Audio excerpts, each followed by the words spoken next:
Happens. Okay. I want you to start networking. You should be out networking. Even if you aren't sure what you want to do, I want you to put 2 networking events on your calendar every week. Because even if you don't go, you know what organizations are having them, who's running the meetups, when they are, the times, because when you do have time, you can get to them. But if you wait until you say, when I have time, I'll go to them, you don't know what's happening. Who gets great speakers? Who's got the people I'm interested in? So start putting that together. The other thing is you should be reaching out to people on a regular basis. Anybody here done an informational interview? Do you know what an informational interview is? No. Well, let me help you with that. Okay. This is very common in this market. Businesses are often training their employees now to manage informational interviews, specifically because we want to attract great people. You are in a market that everyone in the world wants to work in for the most part. So the competition is harder than anywhere else right now for a lot of the fields, especially the fields that I actually coach in, right? So if you want to be a data scientist, a product manager, a designer, or developer, you are up against people all over the world. So in order to get ahead of the field and differentiate yourself, you got to know people and you got to get referrals. Many companies offer bonuses for referring somebody. Some companies offer upwards of $10,000 to bring in a senior level engineer. Thank God I'm not an engineer, because I would just want to work there and I'd spend all day just finding people to refer instead of actually doing my job, right? So for you, what you need to do, and what I suggest, is find the people you want to meet. How many of you are leaving San Francisco when you leave here, when you're done this week? Right? I know you're here all the time, but how many of you, there's some people that you'd kind of like to meet, that you might be able to get to? Maybe you come back again the next time you're going to spend a week in San Francisco. Part of it is going to be checking out things, maybe getting help, maybe meeting up with people, but use some of that time to actually have informational interviews. Reach out to people via LinkedIn. Ask them for 30 minutes. It's not I want to get a job, because I want to get a job scares people, and they're like, I'm not here to give you a job. I'm really interested in your career and how you've done this. I'd love to pick your brain for 30 minutes. Can I take you out for a cup of coffee and talk about this, this, and this? Have your questions ready. You can bring a notebook and write in them. That is all okay. Make sure you buy them coffee. I had someone recently that was like, I feel horrible. They got there early, ordered their coffee. When the person came, they just started asking questions because they were nervous and they never bought them coffee. And they're like, what do I do? I was like, that's great. Invite them back. Now you owe them 2 cups of coffee. And they did. And the person came back, right? So you get to do that. But this is common practice now in this market. If you want to get to know people, because they want to know young people who are really good at what they do, because it's hard for every company to attract the best people, right? When I work with new people, I'm like, okay, tell me where you want to work, and they're always like Uber, Twitter, Facebook, Google, and IDEO or some other place, right? That's great. But there are a bunch of other companies out there that do amazing work that it's hard to attract great people for. So reach out to those people, and all those people who are at Uber and Twitter and Facebook and and Slack now and all these places, a lot of them are now heads of departments in some of these other companies. So you get a bonus, you get to work with them.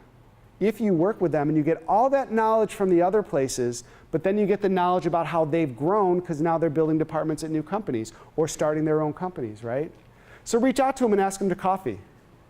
It takes a little bit of time to get back to them. So if they don't respond in a week, respond after a week and be like, hey, I just want to follow up. I'd love to take you out for coffee. Many of them will. Many of them will say, hey, would you like to intern? Many of them will say, what are you working on? Oh, I know somebody who is funding right now. I know somebody interested in that area. That's how you start to build your connections. Now, the thing is, once you have informational interviews with people, keep them in your network. Don't wait until the next time you need something. Because then it's hard. You're like a year later, hey, by the way, I'm back in San Francisco. Would you like to have coffee again? Every quarter or so, and I'm going to show you a network list, a really easy one. Every quarter or so, reach out to them. Hey, I just want to see what you're up to. Anything you need help with, this is what I'm doing. Because then when you build your business, when you get your first job, you get to let your network know who supported you. I'm here now for the next X amount of time, really excited. Let me know if you need anything. That's how you build your community, because a couple years from now, amazing things happen when your paths come together and you help each other grow each other's businesses or knowledge or whatever. That's the kind of stuff you should be looking at. Yeah? Can I share my favorite tip that goes along with what Please share your favorite. Yeah.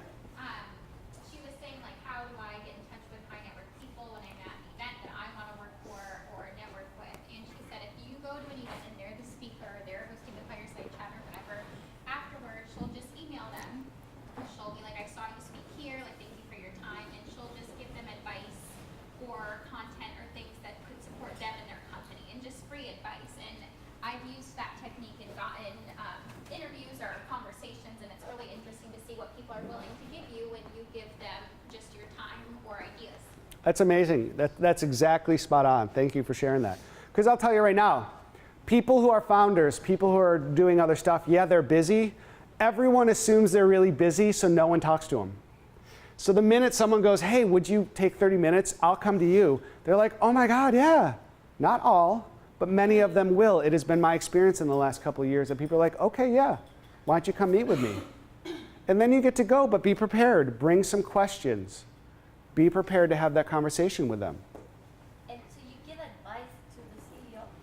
Well, yeah, for example, one founder, Caroline Goshen, she's the founder of Level Elite. It's like a millennial networking platform. And I heard her speak, and I was like, I have all these suggestions based on my experience at Draper on how you could get into a college market. So I just gave her some ideas, and she's like, I'd love to speak with you more. Do you want to have coffee? So she asked me to coffee. There you go. She's building her business. She knows how to network. Did you go? I was out of town, so I haven't gone yet. But you are. You're planning on it. Great. It'd be awful. It'd be hilarious if you're like, no, I don't have time for her. Yeah, that's great. Perfect example. It happens all the time. So reach out. Because when you start to move into the next phase of your careers, whatever it may be, if you do this now and you start meeting people, it gets easier. Let it be really messy up front. Who cares? If you have a couple, you're like, ooh, that was really awkward and weird. Keep doing it because it gets easier. So that when it is really critical, you're not walking in. I have a lot of people ask me on a regular basis, and I also ask specific people I'm interested in. And it's really funny when I meet with somebody and they sit down and like sweat just starts because they're nervous, right? And I'm always encouraging. I say, that's great. Is this your first one coming to an informational interview? They're like, yep. And I go, perfect. Then I will talk them through it. Most people will be really helpful. They'll be like, look, I'm working or I have a company. Let me buy you coffee. Let me help you. Because one thing we forget about human nature is it feels good to help others. So they're going to want some support and say, like, oh, if you have feedback on my company, great. But there are many people out there who do want to help you. They want to encourage you because everybody got help when they started. Everybody who started a company, everybody who's in business, everybody who in some way or another works in a specific field, you get help from somebody. So when you all make it and you become successful, the next thing that happens is someone's going to ask you out to coffee. Go to coffee with them. You really don't have to do anything other than just answer questions and share your experience, which is, I got help from someone and I did this. This didn't work. This did work. This is how it works. Does that make sense? Did you have a question? I saw your hand up. Just wanted to share an experience. I remember the last time I was here in Silicon Valley. I said my objective is to speak with Sheryl Sandberg. And I sent her a message somehow. And in the next morning, I got, like, 5 hours later, I got an answer from her. And even though she wasn't available, she told me to meet someone from her team.